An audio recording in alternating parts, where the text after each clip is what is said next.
বিনে শূন্য দেখো ইটো ত্ৰিজগত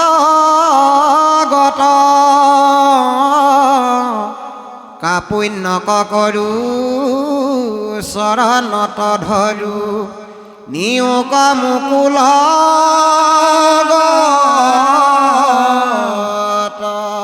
কৃষ্ণ প্ৰভু সমস্ত ইমান কান্দা কটা কাকুতি মিনতি কৰি কৈছে, জানিছোঁ তুমি নিজৰ বংশটো সংহৰণ কৰিলা আৰু এই ভূমি তুমি এৰিবা। তুমি জানিলোঁ তুমি এতিয়া যাবা আৰু নিজৰ বংশটো ধ্বংস কৰিলা তুমি ঋষি সাপৰ চলেৰে। তুমি এই ঋষি সাপ ব্যৰ্থ কৰিব পাৰিলাহেঁতেন, কিন্তু তুমি নকৰিলা। এতিয়া আপোনাসবে ইয়াৰ অন্তৰ্নিহিত কথাবোৰ বহল বহল আলোচনা আছে। ইমান বহলকৈ নকলেও জানে দেউতা সমস্তই প্ৰভু সমস্তই। তাৰমানে তেওঁ বংশটো প্ৰভাসৰ পাৰত লৈ যায়, বাৰুণী সুৰা খুৱাই কেনেকৈ তেওঁ কাকো হাত লগাব নলগাকৈ এই তেওঁ বংশত থকা প্ৰকাণ্ড প্ৰকাণ্ড সেই মানে দৈত্য অসুৰ সদৃশ, যদিও দৈত্য কুলৰ নহয়, কিন্তু কৃষ্ণ কুলত জন্ম হৈও তেওঁলোক সাধু নহ'লে। কৃষ্ণই দেখিলে যে কৃষ্ণৰ পূৰ্বজন্মৰ যিসকল আছিল তেওঁলোক একান্ত সাধু সন্ত মহন্ত আছিল। কৃষ্ণ বৈকুণ্ঠলৈ যাব সময়ৰ যিখিনি মানে কৃষ্ণৰ বংশটোত যি সমস্ত ডেকা গাভৰু এইসকল সাধু নহয়। এওঁলোকক থৈ গ'লে সাধুৰ অথন্তৰ হ'ব। কৃষ্ণ ভগৱানে জানিলে এওঁলোকৰ পৰা বিমংগল হ'ব, মংগল নহ'ব। সেইকাৰণে প্ৰভু ভগৱন্তই আগতীয়াকৈ তাৰ মানে ৰচনাখন কৰি থৈছে। কেনেকৈ সেই শাম্ব শাল্ব এইবিলাক যে গৰু চৰাই থাকোঁতে এই ঋষিজনে যেতিয়া গা ধুই তেওঁ নিজৰ স্থানৰ পৰা যেতিয়া সদায় নদীত গা ধুবলৈ আহে, গা ধুবলৈ আহোঁতে ঋষিজনক যেতিয়া উপলম্ভ কৰাইছে তেওঁ লগবিলাকৰ দ্বাৰাই এটা মানে শাম্বক তেওঁ এই গৰ্ভৱতী নাৰী সজাই উপলুঙা কৰিছে যে এই নতুন বোৱাৰীজনী আপোনাক লাজ কৰিছে, এওঁ গৰ্ভৱতী হৈ আছে, এওঁ গৰ্ভত থকা সন্তানটো ল'ৰা হ'ব নে ছোৱালী হ'ব কওকচোন।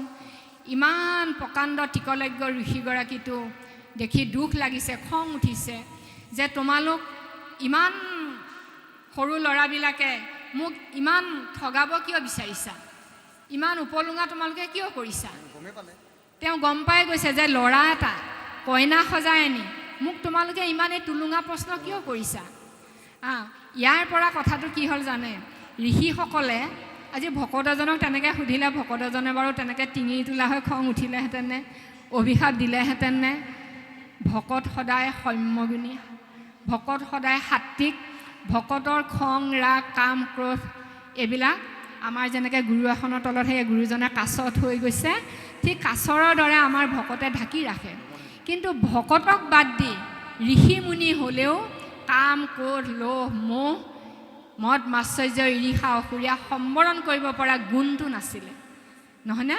সেইকাৰণে সেই টিকালজ্ঞ ভূত ভৱিষ্যত সকলো মানে অতীত ভৱিষ্যত বৰ্তমানৰ সকলো ক'ব পৰা এজন ঋষি হ'লেও খঙত টিঙি তোলা হৈ অভিশাপ দিলে যে তহঁতৰ গৰ্ভধাতু যিয়েই নাথাকক তাৰে তহঁতৰ পৰিয়ালটো বংশটো মানে নাশৰ কাৰণ হ'ব। নাশৰ যদি কাৰণ হয় এতিয়া কি হ'ব। কৃষ্ণই আকৌ বুদ্ধিটো দিলে, তেতিয়াহ'লে এইটো নাশ কৰা যাওক। খুলি পিনি চালে কাপোৰৰ সোপাখিনিৰ পৰা মুখল মানে অকণমান লোহা পালে। লোহা টুকুৰা কি কৰিলে, বোলে ইয়াক নোহোৱা কৰি পেলাওঁ। কেনেকৈ নোহোৱা কৰিম, গৰু চৰুৱা ল'ৰা সাগৰৰ পাৰলৈ গ'ল, শিলৰ দখৰা তাত ঘঁহি ঘঁহি ঘঁহি ঘঁহি ঘঁহি ঘঁহি তাক নোহোৱা কৰিলে, ফু মাৰি দিলে, পাউডাৰ হৈ উৰি গ'ল। হাতৰ মাজত যিকণ চেপা খাই ৰৈ গ'ল সেইখন সাগৰলৈ দলি মাৰি দিলে, তেওঁলোকে ভাবিলে খতম। কিন্তু সেয়াই ধ্বংসৰ মূল হৈ আছে। সময়ত কি কৰিলে, ঝাওঁবন মাধুৰী খাদুৰী হৈ সাগৰৰ পাৰত নদন বদন হৈ আছে। তেওঁ পৰিয়ালটোক সেই পবিত্ৰ তিথিত গা ধুব লাগে বুলি লৈ গৈ কি কৰিলেগৈ, সেই বাৰুণী সুৰা খুৱাই তেওঁ পৰিয়ালটো মাধুৰী খাদুৰী এইবিলাকৰ দ্বাৰাই নিচাসক্ত হৈ ককায়েকে ভায়েকক, স্বামীয়ে পত্নীক, মোমায়েকে খুলখালীয়ক, ভাগিনীয়েক, মুঠতে কোনো কাৰো চিন নাই, সকলোৱে তাত নিধন হ'ল। এই কথাবিলাক তাৰমানে অৱতাৰণা কৰিছে উদ্ধৱে যে তুমি নিজৰ বংশটো সংহৰণ কৰিলা, ঋষি সাপ তুমি দিয়ালা আৰু ঋষি সাপটোনো ঈশ্বৰে ব্যৰ্থ কৰিব নোৱাৰা কথা আছেনে বাৰু?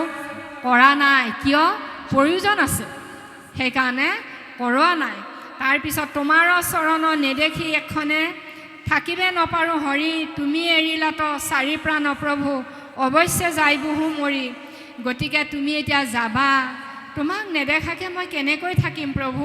তোমাক নেদেখাকৈ থাকিব যে মই নোৱাৰোঁ এক মুহূৰ্ত। এনেকৈ উদ্ধৱে কাকুতি মিনতি কৰি বিলাপ কৰি আছে। তুমি তপ তুমি পুণ্য, তুমি বিনে শূন্য, নেদেখোঁ ইটো তীৰ জগত। কাৰ্পুণ্য কৰোঁ চৰণত ধৰোঁ, নিয়োগ মোক লগত। গতিকে তুমিয়েই মোৰ তপ, তুমিয়েই মোৰ পুণ্য, তুমি বিনে যে এই জগত শূন্য। গতিকে নেদেখোঁ ইটি জগত, মই এই তীৰ জগতত তুমি বিনে একো ভাবিব নোৱাৰোঁ। তোমাৰ অবিহনে মই কাক তপ কৰিম, কাক ধ্যান কৰিম? কাকুতি কাৰ্পুণ্য কৰি চৰণত ধৰি মোকো নিব লাগিব প্ৰভু, এনেকৈ কান্দিছে। এতিয়া এই জগত বুলি কওঁতে প্ৰভু সমস্ত এই বিশ্বব্ৰহ্মাণ্ডখন জগত, বহিৰ্জগতত। আৰু আমাৰ অসম মুলুকত 3 কোটি কিমান জনসংখ্যাটো পাহৰিছোঁ, এই 3 কোটি কিমান হাজাৰ কিমান সজে জনসংখ্যা, এইবিলাকে জানো আমাৰ গুৰুজনক বাৰু সকলোৱে গুৰু বুলিছে? বহিৰ্জগতখনতনো কিমানে আমাৰ গুৰুজনক গুৰু ভজিছে? তো ভজা নাই। আমি কিমানজননো আছোঁ? থকা মাজতো আকৌ কোনে কিমান ভাগৱত ধৰ্মটো আচৰণত আনিছোঁ, সেইবোৰ আমি নিজে নিজে জানিম। গতিকে ভাগৱত ধৰ্মটো প্ৰথম কথা আচৰণত আনিব লাগিব, আচৰণ কৰিব লাগিব। এতিয়া আচৰণ কোনে কেনেকৈ কৈছোঁ সেইটো নিজে নিজে জানিম, আৰু সমাজতো এইটো পৰিস্ফুট হয়। তাৰপিছত এতিয়া জগত বুলি কওঁতে আমাৰ জন্ম দিনাৰ পৰাই মৃত্যুলৈকে, জন্ম পাই মৃত্যুলৈ গতি কৰা এই দেহ জগতখন, এই দেহ জগতখনক আমাৰ ভৰিৰ মূৰৰ মানে ভৰিৰ নখৰ পৰা আমাৰ মস্তকলৈকে যিমান সোপা আছে এই জগতখনত, কাম ক্ৰোধ লোভ মোহ ঈৰ্ষা অসূয়া হিংসা খেয়াল জেলাচি, এইবিলাকক চম্ভালা বাৰু সহজ নে? সেইকাৰণে প্ৰহ্লাদে দেউতাকক কৈছিল যে নিজিনি শৰীৰৰ শত্ৰু ছয়, জিনিলোঁ বুলি দশো দিশে কয়। দেউতাকক মানে এক প্ৰকাৰে ঠাট্টাই কৰিছে। তুমি ক'ত কাক জিনিব পাৰিছা? তোমাৰ শৰীৰত থকা শত্ৰুবিলাক তুমি জিনিব পৰা নাই। আমাৰো কিন্তু সেইটোৱে কথাটো, শৰীৰৰ শত্ৰুবিলাক আমি যেতিয়ালৈকে জিনিব নোৱাৰিম তেতিয়ালৈকে হয়তো ভাগৱত ধৰ্মটো আচৰণ কৰিব নোৱাৰিম। আমি লোভিয়া নেকি বাৰু? নিজেহে গম পাম। মোৰ লোভৰ কাৰণে বাৰু মই চুগাৰ ভুগি আছোঁ নেকি? নহয়নে? মোৰ লোভৰ কাৰণে মোৰ থাইৰয়ডখিনি ভাল হোৱা নাই নেকি? মই জেলাচিনি বাৰু? মোৰ ঘৰৰ কাষৰ দুই পিনে দুই ঘৰ বাপাই ল'ৰা ছোৱালীকেইটা চাকৰি হ'ল, মোৰ হোৱা নাই, কিন্তু মোৰ গাটো ক'ৰবাত পুৰণি উঠি আছে, ইছৰাম সিহঁতৰ বিলাকৰ হ'ল, আমাৰহে নহ'ল। নহয়নে? কথাটো কৈছোঁ আমি। গতিকে এই সকলোবিলাক আমাৰ জগতখনত প্ৰৱৰ্তি আছে। এই দেহ জগতখনত থকা এই সকলো ঈৰ্ষা অসূয়া মদ মাচৰ্য কাম ক্ৰোধ লোভ লালসা, এই সকলোবিলাক এই জগতখনত থকা, এই জগতখনৰ পৰা মই উত্তৰণ ঘটাই মই এওঁলোকৰ ওপৰত উপবিষ্ট হ'ব পাৰিব লাগিব। সেইদিনাই মই উদ্ভৱ হ'ম, সেইদিনাই মোৰ কৃষ্ণ জন্ম হ'ব, সেইদিনাহে মই কৃষ্ণ দৰ্শন হ'ম। আচলতে আইগৰাকী কাষতে থাকিলেও আইগৰাকীৰ প্ৰতি মোৰ কোনো মোহ নাই, আত্মবোধ হ'ল। এওঁ দ্বাৰাই আমাৰ যি সৃষ্টি হৈ গ'ল এয়া প্ৰভুৰ কৃপা। এওঁ এতিয়া আত্মা এটা, আইগৰাকীয়েও বাপক এয়া মোৰ স্বামী দেৱতা পতি গুৰু, এওঁ এতিয়া আত্মা। নহয়নে? আমাৰ মায়াবিলাকৰ পৰা আমি উত্তৰণ যিদিনালৈকে হ'ব নোৱাৰিম সেইদিনালৈকে আমি নিজৰ শত্ৰু দমন কৰিব পৰা নাই। আৰু বাহিৰৰ শত্ৰুৱে আমাক একো নকৰে, আচলতে আমাক ভিতৰৰ শত্ৰুবিলাকে পৰাজয় কৰি আছে। বাহিৰৰ শত্ৰুৱে আমাক একো কৰিব পৰা নাই। মই সভাপতি পদটো ল'বৰ কাৰণে প্ৰাথমিকত যিখন ঘটনা কৰিছোঁ এইবোৰ মোৰ ভিতৰৰ শত্ৰুবিলাকেহে মোক জগাই আছে। কাষৰ 4জন ভকতে মোক কৈ থকা নাই নহয় এইবাৰ তই সভাপতি হ'ব লাগিব, দুলুৱাই তই সভাপতি হ'ব লাগিব বুলি কৈ থকা নাইতো। মোৰ ভিতৰৰ শত্ৰুবিলাকে কৈ আছে যে এইবাৰ প্ৰাথমিকৰ শত্ৰু প্ৰাথমিকৰ সভাপতি মই হ'ব লাগিব। নহয়নে? পদে মোক খেদিব লাগিব, মই পদৰ পিছত কিয় দৌৰি থাকোঁ? সেই জ্ঞানটো মোৰ আহিছে নাই? যদি অহা নাই, মই উদ্ধৱ হ'ব পৰা নাই, আৰু উদ্ধৱেও কৃষ্ণক চিনাই নাই। গতিকে এই উদ্ধৱৰ কাহিনীটো যদি সাধু হিচাপে লওঁ, মই উত্তৰণ হ'ব নোৱাৰিম, আপুনি মই। গতিকে উদ্ভৱ, জ্ঞান উদ্ভৱ, জিজ্ঞাসা কৰিব পৰাজন উদ্ধৱ, মোৰ হৃদয়ত কৃষ্ণ দৰ্শন হ'ব লাগিব। সেয়াই কৃষ্ণ কৃষ্ণ।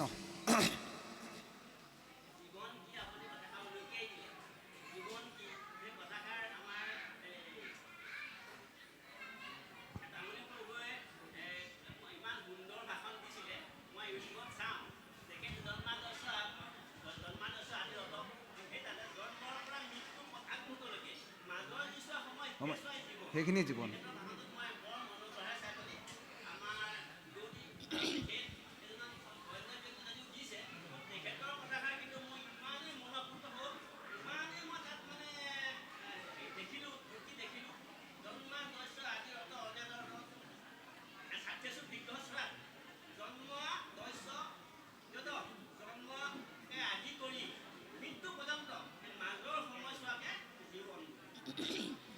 হয় প্ৰভু কৃষ্ণ। ৰামে তোমাৰ চৰণ পংকজ পূজিবে, কত পুণ্য পাইলো লাগ, বাপ জগন্নাথ নকৰা অনাথ, ভকতক তুমি ত্যাগ। ৰাম সম্যকে অমিত তোমাৰ চৰিত্ৰ, শুনে মাত্ৰ যিটো নৰে, আয়া প্ৰেম ভাৱ নিৰৈত জোপাও, বিষয়ক উপৰি হৰে। ৰামে হয়নে ভোজনে স্থান গুপ্যস্থানে, সদা সেৱা কৰোঁ আমি, তোমাক নেদেখি ৰাখি প্ৰাণ প্ৰভু, কি মতে বৰ্পিব স্বামী। কৃষ্ণ তোমাৰ চৰণ পংকজ পূজিবে, কত পুণ্য পাইলো লাগ, বাপ জগন্নাথ নকৰা অনাথ, ভকতৰ তুমি ত্যাগ। এয়া উদ্ধৱৰ কাটৰ বাণী প্ৰভু ভগৱন্তৰ চৰণত। ভগৱন্তই এতিয়ালৈকে একো কোৱা নাই, প্ৰভু সমস্ত উদ্ধৱেই কৈ আছে যে তোমাৰ চৰণ এই সাক্ষাৎ পদুম যেন ইমান সুন্দৰ, তোমাৰ চৰণ কত পুণ্য পালোঁ। এয়া উদ্ধৱৰ মানে কাটৰ বাণী। হে বাপ জগন্নাথ নকৰা অনাথ, ভকতক তুমি ত্যাগ, যে তোমাৰ এই পদুম যেন চৰণখন মই সদায় দৃশ্যমান হৈ আছে, দেখি আছোঁ। তোমাৰ চৰণ পংকজত মই সদায় সেৱা কৰি আছোঁ। তুমি যিদিনা এতিয়া গুচি যাবা আমাক এৰি, আমি অনাথ হ'ম। হে জগন্নাথ, আমাক অনাথ কৰি তুমি ত্যাগ নকৰিবা। এনেকৈ প্ৰভু ভগৱন্তক কাটৰ প্ৰাৰ্থনা। সম্যকে অমৃত তোমাৰ চৰিত্ৰ, শুনে মাত্ৰ যিটো নৰে, পায়া প্ৰেম ভাৱ নেৰয় তজু পাৱ, বিষয়কো পৰিহৰে। এতিয়া আমি ইয়াত সকলোৱে আজি বিষয় ত্যাগ কৰি ইয়াত বহি আছোঁ। ঘৰত গৰুকেইটা কি হৈছে, ঘৰখনত কোনোবা চোৰ ডকাইত আহি কিবা নিব, ঘৰত ল'ৰা ছোৱালীয়ে কি খাইছে, আমাৰ একো ভাৱনা অহা নাই। তাৰমানে ঘৰৰ চিন্তাই আমাক আমনি কৰা নাই। আমাৰ চিন্তা এতিয়া ভাগৱতৰ পদত লাগি আছে, ঈশ্বৰৰ কথা আমাক ক্ৰিয়া কৰি আছে। এইটোৱে আমাৰ ভকতি। গতিকে এই যে প্ৰেম ভাৱটো এতিয়া চাব দেই, মহাপুৰুষ কৃপালু গুৰুজনে আমি সদায় গাই আছোঁ, অনুভৱ কৰোঁ নে নকৰোঁ এইটো আমাৰ কথা। হৰি নামৰ ৰসে বৈকুণ্ঠ প্ৰকাশে, প্ৰেম অমৃতৰ নদী, শ্ৰীমন্ত শংকৰে পাৰ ভাঙি দিলে, ব্ৰহে ব্ৰহ্মাণ্ডক ভেদি। এই প্ৰেমটো আজি ইয়াত আমাৰ জাগৃত হৈছে নাই? হৰি নামৰ ৰসে বৈকুণ্ঠ প্ৰকাশে, হৰি নামেৰে বৈকুণ্ঠ প্ৰকাশ হৈ আছে। সেই হৰিনাম আজি যে তাৰমানে প্ৰসংগ আমি কৰিলোঁ প্ৰথমতে, আৰু আমাৰ শংকৰ সংঘৰ প্ৰতিটো অনুষ্ঠানত আমাৰ প্ৰথমতে নাম প্ৰসংগ। এই নাম প্ৰসংগ আমাৰ জন্মান্তৰৰ ভাগ্যৰ বলত হাজাৰ হাজাৰ কোটি কোটি পুণ্যৰ ফলত আমি পাইছোঁ। গতিকে নাম প্ৰসংগ আমি কেনেকৈ গাবলৈ পাওঁগৈ, নাম প্ৰসংগত কেনেকৈ বহিবলৈ পাওঁ, এইটো আমি ডাঙৰ চিন্তাটো আমাক লাগে। যাম ৰ অমুক বাপে মাতিলে, নগ'লে বেয়া পাব, শেষৰ ফালে গৈ হ'লেও দেখা দি আহিম, সেই ভাৱনাটো যদি লৈছোঁ আমাৰ পুণ্য একো নহ'ব, থকাকণো শূন্য হ'ব। মই কেনেকৈ নামশাৰত বহিবগৈ পাওঁগৈ আজি এই সুযোগটো ল'ব লাগে দেই। কাৰণ এই ঘোষাজনা হৰি নামৰ ৰসে বৈকুণ্ঠ প্ৰকাশে, এই নাম বস্তুৱে বৈকুণ্ঠত প্ৰকাশমান হৈ আছিল। কৃপালু গুৰুজনাই বৈকুণ্ঠৰ পাৰ ভাঙি মৰ্ত্যলৈ বোৱাই আনিছে কলিৰ মনুষ্যৰ কাৰণে। সেইকাৰণে ভাগৱতত কৃষ্ণ জন্মতে কৈ গৈছে যে গৈলা ঐত গুণনামত হৈ যেন গতি পাৱে পূৰ্বে কৃষ্ণ দৰ্শনে, পাৱে কলিত ততোধিক হৰি কীৰ্তনে। সেই হৰি কীৰ্তন আমি প্ৰসংগত যদি ভাগ লৈছোঁ, প্ৰসংগ যদি গাব পাৰিছোঁ, কৃষ্ণক দেখি সমস্ত জীৱ জগতে যিমান পুণ্য উপাৰ্জন কৰিছে তাতকৈ বহুত বেছি পুণ্য আমাৰ উপাৰ্জন হয়। আৰু মুখ্য দুৱাৰ খোলা খায়। মুখ্য মানে কি? বৈকুণ্ঠলৈ যাম, বৈকুণ্ঠলৈ যাম নে নাযাম সেই জ্ঞানটো আমাৰ হাতত নাথাকে। কিন্তু এই জন্মতে আমি মুকলিমূৰীয়াকৈ আনন্দ মনে থকাটোৱে এটা আমাৰ মুখ্য প্ৰাপ্তি। কোনো শত্ৰু নাই, কোনো মিত্ৰও নাই, সকলোকে ভাল পাওঁ। আৰু পালেও নাই, নেপালেও নাই দুখ, পালেও নাই আত্মহাৰা নহওঁ সুখত। সদায় এটা মোৰ গুণ গালে কোনোবাই মই যিমান আনন্দ পাওঁ, মোৰ বদনাম গালেও মই গাঁৱক দে কওক দিয়া, তেওঁ জ্ঞান বুদ্ধি কমি আছে তেনেকৈ কৈয়ে দিয়া, একো নহয়, বছ সিমানতে মোৰ খতম। তাৰমানে আনন্দও নাই, দুখো নাই। এইটোৱে আমাৰ এটা মুখ্য প্ৰাপ্তি অৱস্থাৰ এটা শুভ লক্ষণ, মুকলিমূৰীয়া। গতিকে এতিয়া নাম প্ৰেমটো আমাৰ আহিছে নাই? এতিয়া উদ্ধৱৰ ইমান প্ৰেমত আউলি বাউলি হৈ আছে। উদ্ধৱৰ দৰে আমাৰ এতিয়াতো কৃষ্ণ নাই, কৃষ্ণক দেখিবলৈ পালেহে আমি ইমান আউলি বাউলি হৈ কান্দা কটা কৰিব পাৰিম। কিন্তু আমি ক'ত কান্দোঁ? যেতিয়া নাম গাই থাকোঁ গম নোপোৱাকৈ আমাৰ নামৰ তত্ত্বই কন্দুৱাই। সেইটো কান্দো বুলি জানো কান্দিব পাৰোঁ? ভাগৱতৰ তত্ত্বই আমাক কন্দুৱাই, ভকতৰ সংগই আমাক কন্দুৱাই, ভকতৰ বিদায় বেলা আমাক কন্দুৱাই। সেই প্ৰেমটো হৰি নামৰ ৰসে বৈকুণ্ঠ প্ৰকাশে প্ৰেম অমৃতৰ নদী, শ্ৰীমন্ত শংকৰে পাৰ ভাঙি দিলা বহে ব্ৰহ্মাণ্ডক ভেদি। এই ব্ৰহ্মাণ্ড, এতিয়া ক্ষুদ্ৰ ব্ৰহ্মাণ্ডলৈ আহিব লাগিব। এই বিশ্ব ব্ৰহ্মাণ্ডত প্ৰসংগ কৰা কেইজন আছে প্ৰভু সমস্ত? নহয়নে? আপুনি মইহে জানো, আপুনি মইহে গাওঁ। এই নাম গাই গাই নাম প্ৰেমত পৰিব পৰা হৈছোঁ নাই? আমি অভাজনে আজি ৰাতিপুৱাটো গ'ল, কাইলৈ ৰাতিপুৱাটো কেতিয়া আহে কেতিয়া আহে। ইমান ভাল পাওঁ নাম গাই, আপোনালোকক ভাষাৰে বুজাব নোৱাৰোঁ। কীৰ্তনবিলাক কালিলৈ সেইভাগ গাম, আজি এভাগ গালোঁ, আজি দিহা ঘোষাই এইখিনি গালোঁ, কালিলৈ সেইখিনি গাম বুলি আনন্দত আত্মহাৰা হৈ থাকোঁ। এইটো আপোনালোকৰ কৃপাত, আপোনালোকৰ আশীৰ্বাদত, প্ৰভুৰ কৃপাত। কিন্তু মই ভালকৈ নাজানো হ'লে, আমাৰ কৃষ্ণ বাপে ধুনীয়া নাম গায়, মই ইমান নাজানো। নেজানিলেও মই নাম ইমানেই ভাল পাওঁ, নাম প্ৰেমে মোক কন্দুৱাই। স্বামী ৰাম কীৰ্তন ভাগ যেতিয়া গাম, তাত ঈশ্বৰে কেইটামান বাক্য কয়, প্ৰহ্লাদে কেইটামান বাক্য কয়, ইমান ভাল লাগে, আমি কান্দি থাকোঁ। সেইটোৱে আমাৰ প্ৰেম। গম নোপোৱাকৈ আমাৰ হৃদয়ত এটা কিবা এটা আমাৰ জোকাৰণি হয়, অনাবিল আনন্দ আহে। যেতিয়া আহে আমি কান্দি পেলাওঁ। কিন্তু ভাত কিয় অহা নাই ইমান দেৰিলৈকে মুখৰ আগত, নতুন কাপোৰ এযোৰ কিয় পোৱা নাই বুলিতো আমি নাকান্দো। সেইটোৱে আমাৰ প্ৰেম অমৃতৰ নদী, সেই নাম অমৃত। আৰু আজি ইয়াত যিখিনি আমাৰ পুণ্য হ'ল, নাম অমৃত আমি আজি কেনেকৈ পাই আছোঁ? কাণেদি।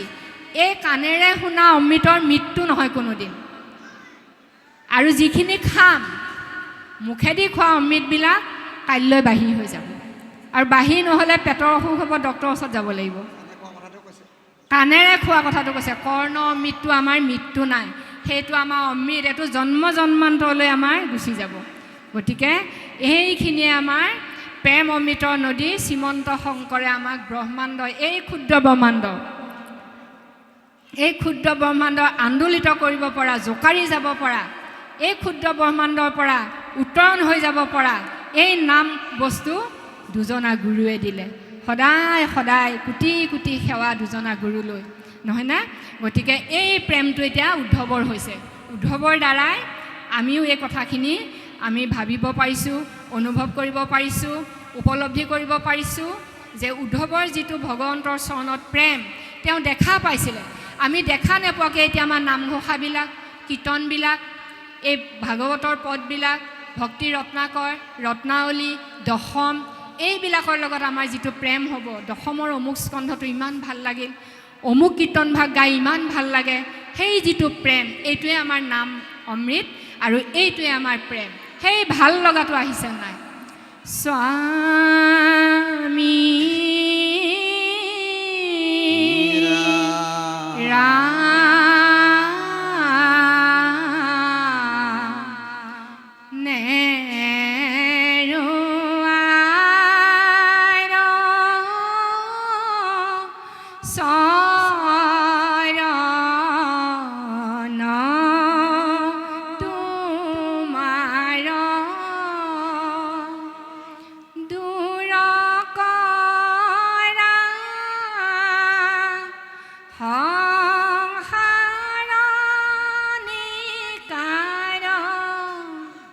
আমি আবেদন দেখিছেনে প্ৰভু ভগৱন্তৰ চৰণত? এবাৰ নৃসিংহ প্ৰভুৱে কি কৈছে? বুলন্ত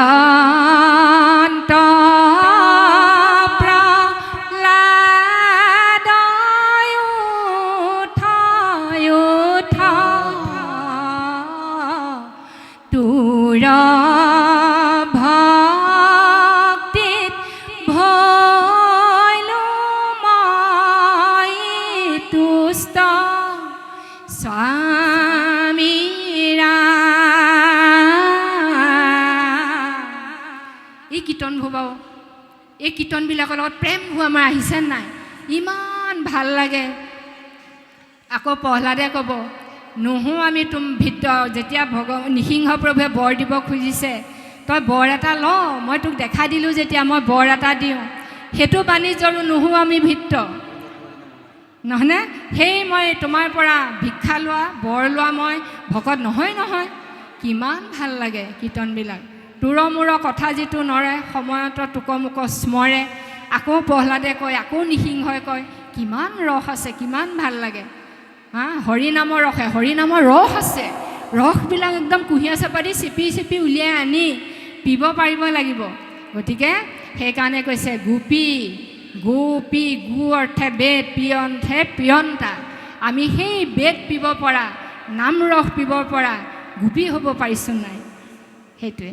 গতিকে পাৰিছোঁ। আপোনালোকেনো নোৱাৰিলে 50 বছৰ অতিক্ৰম কৰি ইমান ধুনীয়া অনুষ্ঠান পাতিবনে? আইসকলে ইমান ধুনীয়াকৈ লাড়ু, পিঠা পৰমান্ন বনাইছে, ভকত শুশ্ৰূষা কৰিছে, অনুষ্ঠান কৰিছে। আইসকলৰ চৰণত কোটি কোটি সেৱা। ভক্তিমতী আইসকলে ভক্তি নহ'লে ইমান কৰিব নোৱাৰে। পাঠৰ মাজলৈ যাম। কৃষ্ণ।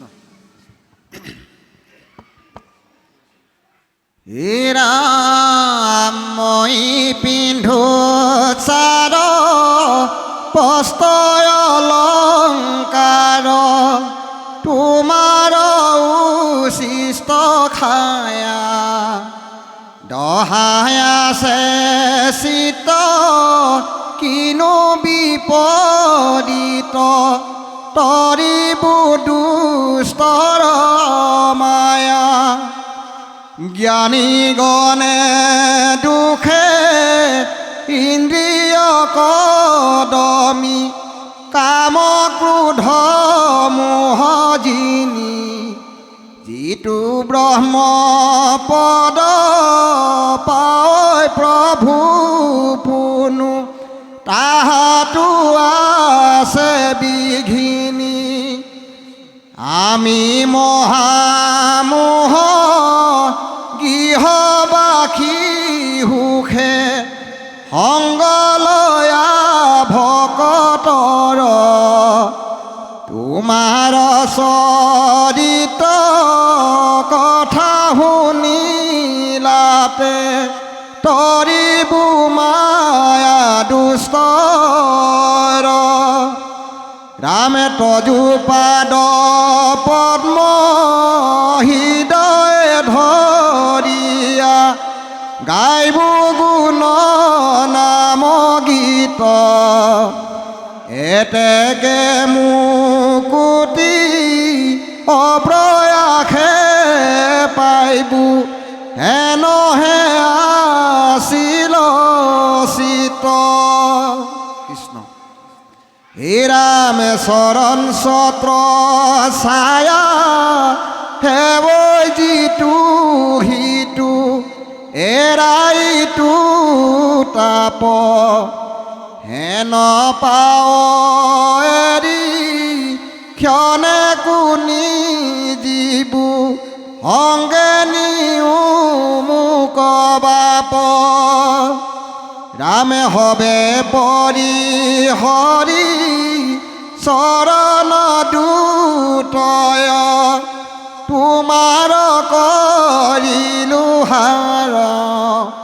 তুমিও এৰিবা ঐ বন্ধু মাধৱ দিনতে দেখুৱা আন্ধাৰ কৃষ্ণ প্ৰভু সমস্ত আই মাতৃ সমস্ত যথেষ্ট বিৰহ বেদনা কৃষ্ণ উদ্ধৱে প্ৰভু ভগৱন্তক কৈছে তুমি সাক্ষাতে আছিলা তোমাক দেখিছিলোঁ তুমি এৰা খাইছিলোঁ তুমি পিন্ধি নিপিন্ধাখন মই পিন্ধিছিলোঁ তোমাৰ চৰণ দুখনি মই সাক্ষাতে দেখি মই দৰ্শন হৈছিলোঁ আৰু তোমাক দেখি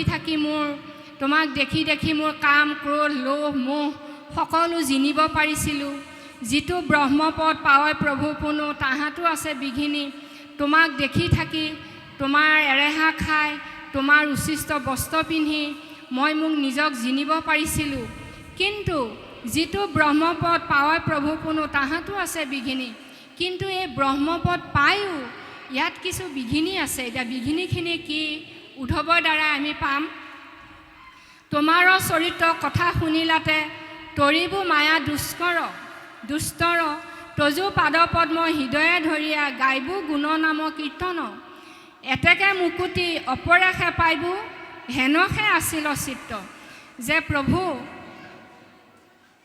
তোমাৰ গুণ নাম কীৰ্তন কৰি তোমাৰ চৰিত্ৰ কথা শুনি মই দুষ্কৰ মায়াবিলাক তৰিব পাৰিম এতিয়া চাওক প্ৰভু সমস্ত উদ্ধৱে ক'লে যে কৃষ্ণক সাক্ষাতে দৰ্শন হৈ থাকিলেও কিন্তু বিঘিনিৰ পৰা হাত সাৰিব নোৱাৰে জীৱবিলাকে যেনে কৃষ্ণ হাতেৰে অমৃত খোৱা ইন্দ্ৰকে আদি কৰি দেৱতাবিলাকে বাৰু কাম ক্ৰোধ লোভ মোহ জিনিব পাৰিছিলেনে ইন্দ্ৰৰ চৰিত্ৰটো কেনেকুৱা বাৰু অহল্যা নিচিনা এগৰাকী সতী সাধ্বী নাৰীক তেওঁ কি কৰিলে য'ত অহল্যা শিলা হ'ব লগা হ'ল সাক্ষাতে ঈশ্বৰ প্ৰভু দৰ্শন পাই থাকে সাক্ষাতে প্ৰভু ভগৱন্তই মোহিনী ৰূপ ধৰি অমৃত খুৱায়ো দেৱতাবিলাকক সাধু কৰিব পৰা নাই সেইকাৰণে কৈছে যে ব্ৰহ্মপদ পালেও ব্ৰহ্ম দেখিলেও ব্ৰহ্ম চিনিলেও নিজক জিনিব নোৱাৰে জীৱই যেতিয়ালৈকে তেওঁ গুণ নাম কীৰ্তন শ্ৰৱণ কীৰ্তন নকৰে দেৱতাবিলাকে আমাৰ নিচিনাকৈ বহি নাম গাব পাইছে নেকি নাই পোৱা গতিকে কলিৰ মনুষ্যৰ কাৰণে বৈকুণ্ঠৰ পৰা বোৱাই আনি আমাৰ যি নাম প্ৰসংগ ব্যৱস্থা দি গৈছে নহয়নে এই নাম গাওঁতে আমি আদিতে কৈছোঁৱে নহয় গম নোপোৱাকৈ আমাৰ সাত কাৰ্য সিদ্ধি হৈ থাকিব মাত্ৰ আমি নাম গাব লাগে সেইটোৱে ক'লে উদ্ধৱে যে ব্ৰহ্মপদ পালেও বিঘিনিৰ পৰা হাত সাৰিব নোৱাৰি যদিহে ভকতি নকৰে ভকতি কৰিবলৈ হ'লে তোমাৰ গুণ নাম যশ কীৰ্তন আমি কৰিব লাগিব ভকতৰ সংগ ল'ব লাগিব তেতিয়াহে দুষ্টৰ মায়াৰ পৰা তৰণ হ'ম মায়া কোনবিলাক সব মোৰ হাজাৰ হাজাৰ কোটি মানুহৰ মাজত আপোনাৰ ল'ৰাটো আপুনি বিচাৰি উলিয়াব পাৰিব মই নোৱাৰোঁ কিয় সেইটোৱে মায়া সেই ল'ৰাটো মোৰ দেখাত আপুনি চিনি পাব আৰু ঈশ্বৰৰ মায়াটো ঈশ্বৰৰ সৃষ্টিটো আমি হাজাৰ হাজাৰ কোটি মনুষ্য কিন্তু ইজনৰ লগত সিজনৰ মাতটো মিল নাই ইজনৰ লগত সিজনৰ চেহেৰা মিল নাই নহয়নে সেইকাৰণে মই মোৰটো চিনি পাওঁ যদি চেহেৰা একে হ'লহেঁতেন হাজাৰ হাজাৰ বাপৰ মাজৰ পৰা আপোনাৰ বাপজনক কেনেকৈ উলিয়াই আনিলে হয় নহয়নে হাজাৰ হাজাৰ আই মাজৰ পৰা নিজৰ আইগৰাকী বাপজনে কেনেকৈ বিচাৰি পালে হয় সেইকাৰণে মোৰ নহয়নে গতিকে ঈশ্বৰৰ সৃষ্টিটো সেয়া আৰু ঈশ্বৰে আমাৰ উদ্বোধক বাপগৰাকীয়ে এটা ডাঙৰ কথা কৈ গৈছে। এই স্থাৱৰ জংগমত প্ৰথম তেওঁ মায়াটো হৈছে পঞ্চভূত। এই পঞ্চভূতত থকা সমস্ত জীৱই ক্ষিতি অপ তেজ মৰু দ্ৰোম, এই পাঁচটা মানে নহ'লে কোনো থাকিব নোৱাৰে। আৰু এই পাঁচটাৰ পৰাই আমিবিলাকো আছোঁ আৰু মায়াৰ কবলত পৰিছোঁ। তেওঁ মায়াবিলাক ইয়াত এনেকৈ থৈ দিছে, আমি সেই মায়াৰ মানে পৰ্দাখন আঁতৰাই আমি আহিব নোৱাৰোঁ। আৰু ফালি আহিব পৰাটোৱে সাধুসংগ, ঈশ্বৰৰ গুণনাম কীৰ্তন আৰু শৰণ ভজন আচৰণ, কৰ্মৰ দ্বাৰাই, মোৰ দৈনন্দিন জীৱনৰ কৰ্মৰ দ্বাৰাই আমি এইটো প্ৰকট কৰিব লাগিব, আনে ক'ব লাগিব।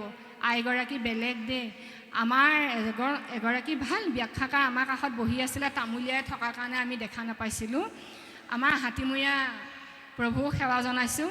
এখেতো বৰ ধুনীয়া একদম সাৱলী ব্যাখ্যাকাৰ ন, একদম অজস্ৰ কোটি কোটি নামৰ ভাণ্ডাৰ, তেখেতলৈ মই সেৱা জনাইছোঁ। জ্ঞানজ্যেষ্ঠ বয়োজ্যেষ্ঠ মানি কৃষ্ণ। তাৰপিছত তজু পাদ পদ্ম হৃদয়ে ধৰিয়া গাৱৈ গুণ নাম, সেয়া গুণনাম কীৰ্তনটো বাৰে বাৰে আহিছে। প্ৰভু ভগৱন্তৰ নাম গুণ কীৰ্তন যেতিয়া কৰোঁ, তেওঁৰ ৰূপটো আমি দৰ্শন কৰি থাকিব লাগিব, তেতিয়াহে মায়া তৰণ হ'ব। এতেকে মুকুতি অপৰাশে পাইবোৰ হেনহে আছিলে চিত্ত। এনেকৈ তেওঁ গুণ নাম যশ কীৰ্তন গাওঁতে গাওঁতে মুকুতিৰ দুৱাৰখন আপুনি খোলা খাই থাকিব।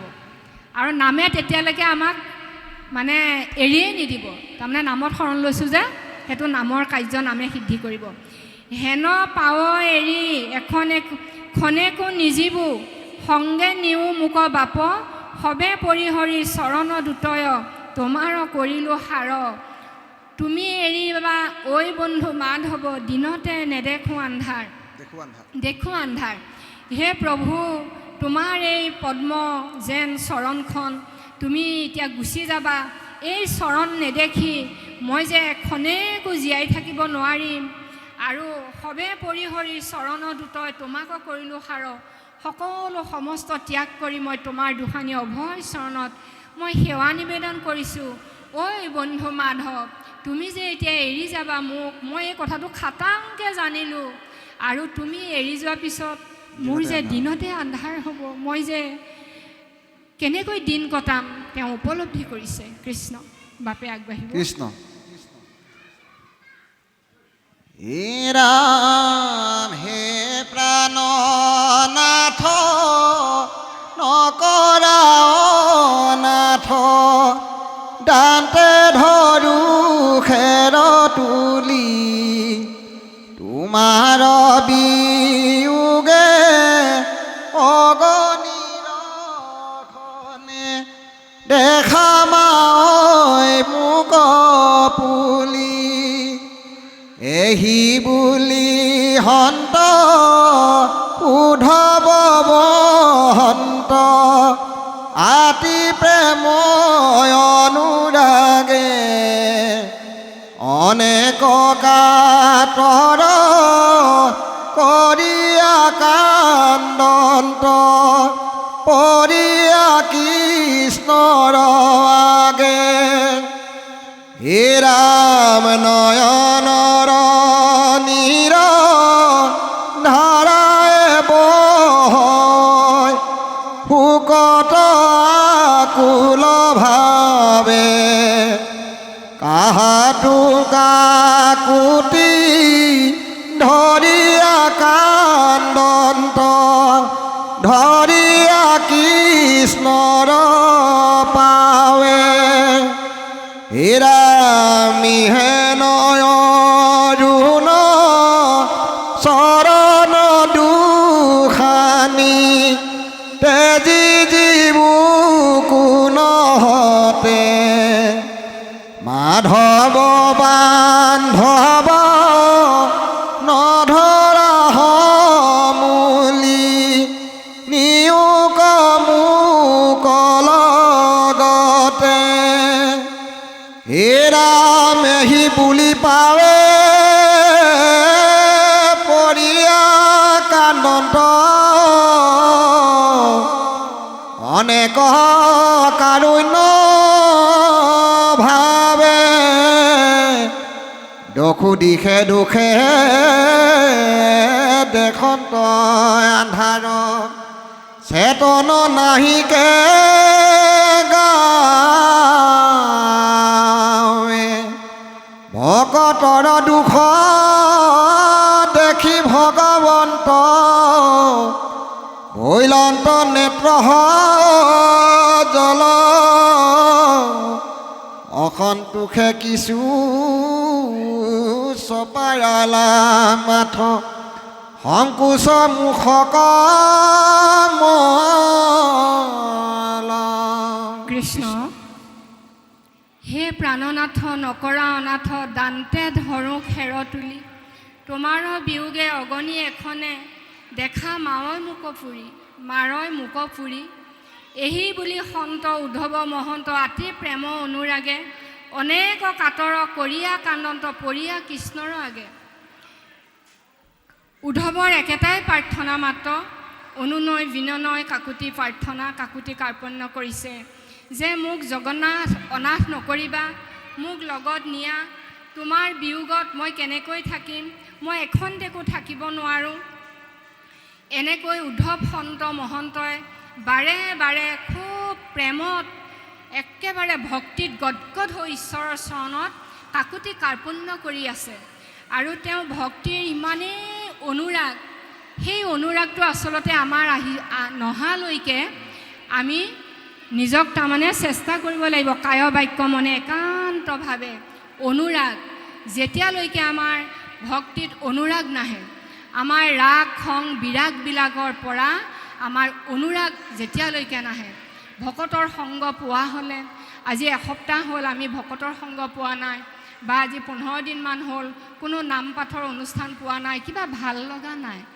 এইবিলাকেই হৈছে আমাৰ অনুৰাগ আৰু ভকত এজন যদি কৰবাৰ পৰা হঠাতে আহি ওলাই ইমান ভাল লাগে কি ভাল লাগে আমি ক'ব নোৱাৰোঁ এই ভাল লগাটো কি বাৰু তাৰমানে আমাৰ ইন্দ্ৰিয়বিলাক বহিমুখী আমাৰ ইন্দ্ৰিয়বিলাকে সদায় বাহিৰলৈ চায় আৰু যেতিয়া নিজৰ ইন্দ্ৰিয়বিলাক আমি জয় কৰিব পাৰিম তেতিয়া আমাৰ ইন্দ্ৰিয়বিলাক অন্তৰ্মুখী হ'ব আৰু যেতিয়া ইন্দ্ৰিয়বিলাক অন্তৰ্মুখী হ'ব তেতিয়াই আমাৰ নামত ভক্তিত ভকতত শাস্ত্ৰ ভাগৱতত আজিৰ দৰে অনুষ্ঠানবিলাকলৈ আমাৰ অনুৰাগ আহিব আমি ভিতৰলৈ দেখা পাম যেতিয়া এগৰাকী বাপ আহে ডেকা যুৱ বাপেই হওক লাগে ইমান ভাল পাম জিলাখনৰ সেৱা বাহিনী বাপ দুজন আহিছে তাৰমানে ভকত আহিছে তেওঁলোকক আত্মা দৃষ্টিয়ে আমি চাবলৈ ল'লোঁ যে ভকত আহিছে মোৰ ঘৰখন আজি পবিত্ৰ হ'ল তেওঁলোকক কিমান আমি মানে ভাষা নাই এনেকৈ চাহ জলপানে আপ্যায়ন কৰি নঙলাৰ মুখত আগবঢ়াই থৈ আহিলোগৈ এইবিলাকেই হৈছে আমাৰ ভকতিৰ লক্ষণ আমাৰ ভক্তিৰ অনুৰাগ ভক্তিৰ একোটা একোটা সোপান গতিকে সেই প্ৰেম ভক্তিটো আমাৰ মানে জাগৃত হ'ব লাগিব এই উদ্ধৱৰ দৰে গতিকে এইখিনি কথাই আমাৰ অনুৰাগত আছে নয়নৰ নিৰ্ধাৰায়ে বহয় শুকত আকুলভাৱে কতোহ কাকুতি কৰিয়া কান্দন্ত ধৰিয়া কৃষ্ণৰ পাৱে কৃষ্ণৰ চৰণত ধৰি উদ্ধৱে বিলাপ কৰি কৰি কান্দিছে ইহেন অৰুণ চৰণ দুখানি তেজী জীও কতো কোনো সতে মাধৱ বান্ধৱ নধৰা সমূলি নিয়োগ মুখ লগতে হে মাধৱ হে বান্ধৱ মোক তোমাৰ লগতে নিয়া তুমি মোক কেতিয়াও এৰি যাব নোৱাৰিবা এহি বুলি পাৱে পৰিয়া কান্দন্ত অনেক কাৰ্পণ্যভাৱে দহু দিশে দুখে দেখন্ত আন্ধাৰ চেতন নাহিকে গাৱে তেওঁ দহু দিশ আন্ধাৰ দেখিছে তেওঁ দহু দিশ আন্ধাৰ দেখিছে তেওঁ গাত কোনো চেতনা নোহোৱা হৈছে আমি দহু দিশ আন্ধাৰ কেতিয়া দেখোঁ বাৰু যেতিয়া ধন টকা পইচা অভাৱ হ'ব ল'ৰা ছোৱালীবিলাকে আমি কোৱা কথাবোৰ যেতিয়া নুশুনিব তেতিয়াহে আমি দহু দিশ আন্ধাৰ যেন লাগে কিন্তু ল'ৰা ছোৱালীকেইটা যে মোৰ নহয় তেওঁলোকক যে মই ভক্তি ধৰ্ম দিলতো আচৰণ কৰা নাই গুৰিলৈ যদি যাওঁ জীৱবিলাকে আচলতে কি জানে আপুনি মই আমি আমাৰ সন্তানবিলাকে আৰব্ধ প্ৰাৰব্ধ অনাৰব্ধ কৰ্মফলবিলাক কপালত টোপলা বান্ধি আমি লৈ আহোঁ পূৰ্ব জন্মৰ কৰ্মফল অনুসাৰে এই জীৱনটো আমাৰ চলি আছে সেই যে জীৱনত পুণ্য কৰিছিলোঁ পুণ্যৰ ফলত ভাৰতবৰ্ষ মনুষ্য শৰীৰ কলিযুগ হৰিনামত শৰণ পাইছোঁ আৰু এতিয়া আমাৰ ভকতৰ দুটা সন্তান এটা সন্তানে সংঘত ধুনীয়াকৈ উঠা বহা কৰি আছে, অন্যজনে অনা সংঘ অনুষ্ঠানত প্ৰগতি আছে। কিয়? আপুনি মই জানো শৰণ দিয়া নাই বা দিবলৈ জানো লোৱা নাছিলোঁ, কিন্তু তেওঁ যিকোনো প্ৰকাৰে ভ্ৰষ্ট কৰি ইফালে গৈছে। কিয়নো নাযাব? তাৰমানে আপোনাৰ মোৰ ভাল কথা, ভাল মাত, ভাল বচন সাধু সংগৰ পৰা তেওঁ একো নাপালে, তেতিয়া আৰু বুজিবলৈ বাকী নাথাকে তেওঁ পূৰ্ব সংস্কাৰ অনা নাই, তেওঁ নিজৰ টোপোলাটো খুলি তেওঁ ফল ভোগ কৰিছে। তাত আমাৰ দুখ কৰিব লগা এটা কথা একো নাই। গতিকে এইবোৰ টনা যোৱা কৰি থাকি মই অন্ধকাৰ দেখিব নালাগে। আমি অন্ধকাৰবোৰ তেতিয়া দেখোঁ, সেইবিলাক টনা মই থকালৈকে দায়িত্ব আৰু কৰ্তব্যত আনি থাকিম। তাৰ মাজত মোৰ আজিৰ দৰে অনুৰাগ মোৰ চলি থাকিব। আৰু এই যে জীৱনটো জন্মৰ পৰা মৃত্যুলৈকে মাজৰ সময়খিনি জীৱনটো আমি উদযাপন কৰিব লাগে। এই জীৱনটো উদযাপন আনন্দেৰে, হৰি কথাৰে, হৰি নামেৰে, সাধু সংগেৰে, পাইছোঁ নেপাইছোঁ য'ত যেনেকৈ আছোঁ, কোনোবাই পাৰিছে 10টামান মাটি ঘৰ মাটি কৰি গাড়ী মটৰ কৰি তেওঁ তেনেকৈ সুখী হৈ আছে। তেওঁক দেখি মই যদি দুখী হওঁ, মোৰ হৰি নামত অনুৰাগ নাহিব, তেওঁক দেখি মোৰ তাপটোৱে পুৰি থাকিব। তেওঁ কোনোবা জনমৰ ভোগ জন্ম আনিছে, তেওঁ ভোগ কৰিছে, মই অনা নাই প্ৰভু, মোক নেলাগে, মই য'ত আছোঁ ইয়াতে মই সন্তুষ্ট থাকি সুখী হ'ব লাগে। যে তৈলোকৰ সম্পত্তি পালেও কিছুমান মানুহ কিন্তু সুখী হ'ব নোৱাৰে, এইটো জানিব। কিন্তু ভকত অল্পতে সন্তুষ্ট। আৰু এই যে জীৱনটো আকৌ যে পাম, সেইটো আমাৰ হাতত নাই। আকৌ যদি মই সাধুৰ সংগত আকৌ আমি এজন শিশু হৈ জন্মও পাওঁ, এই জ্ঞানটো আমাৰ হাতত নাই। জন্ম পালোৱেই বা তাতেনো কি লাভ? জ্ঞানটোৱে যে নাথাকে, আমি আকৌ মায়াত পৰিম, সেইটো ভগৱানৰ হাততহে থাকিব। গতিকে মই যি পাইছোঁ, যি খাইছোঁ, জীৱনটো আনন্দৰে উদযাপন কৰি আৰু থকালৈকে দায়িত্ব আৰু কৰ্তব্য পালন কৰিম। কোনো নাই ঘৰত, বোৱাৰীজনী ক'ৰবাত গৈছে, নাতিটো মোক ৰখীয়া দি থৈ গৈছে, মই শাস্ত্ৰভাগত পঢ়ি থাকি নাতিটো ঘৰৰ বাৰান্দাত এৰিলোঁ, তেওঁ ৰাস্তাত গ'ল, গাড়ীয়ে খুন্দা মাৰি থৈ গ'ল, সেইটো মোৰ দায়িত্ব কৰ্তব্য নহ'ব নহয়। গতিকে দায়িত্ব কৰ্তব্য থকালৈকে পালন কৰি আত্মবোধেৰে ঈশ্বৰ সেৱা কৰি, ভকত সেৱা কৰি, নামত ৰতি প্ৰীতি কৰি থাকিব লাগিব। নহ'লে ইমান সুন্দৰ জীৱনটো ঘূৰাই নাপাম। আৰু যে আমাৰ সন্তান সন্ততি, বোৱাৰী নাতি বা ভাইজাগৰাকী বা স্বামী, এই সমস্ত ক'ৰবাত বাৰু কেতিয়াবা লগ পামনে প্ৰভু সমস্ত? সেইকাৰণে নিজৰ পৰিয়ালটো, নিজৰ আত্মীয় স্বজন সমাজখনলৈকে খুব আনন্দৰে সুখে সন্তোষে থাকিব বিচাৰোঁ। কাৰণ এয়া প্ৰভু ভগৱন্তৰ কৃপাই পাইছোঁ।